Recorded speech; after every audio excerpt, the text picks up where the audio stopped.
Plus News Updates.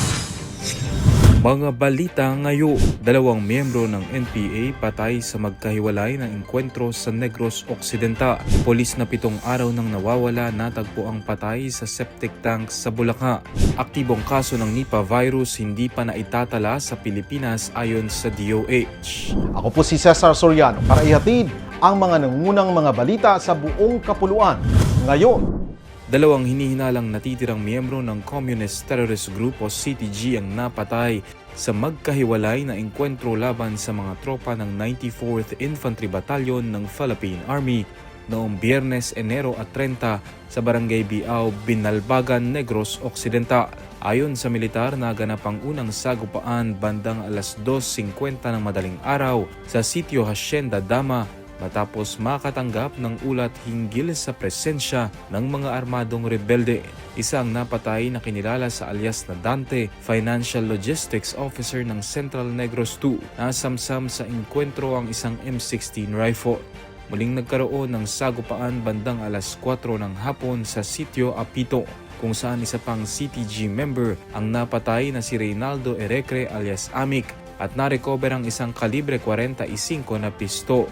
Patuloy ang panawagan ng militar sa natitirang mga rebelde na sumuko at samantalahin ang mga programang pang-reintegrasyon ng pamahalaan. Sensitibong balita, natagpuan ang bangkay ng isang pulis sa loob ng septic tank sa isang bakuran sa Felicissima Village, Barangay Mohon, Malolos, Bulacan madaling araw ng Sabado, Enero 31. Kinilala ang biktima na si Police Staff Sergeant Renato Casaway Jr., 46 anyos. May mga tama ng bala sa katawan at naaagnas na ng maiahon mula sa Poso Negro.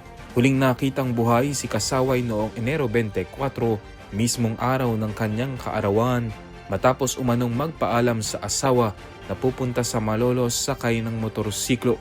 4 na individual kabilang ang isang pulis ang naaresto kaugnay ng kaso.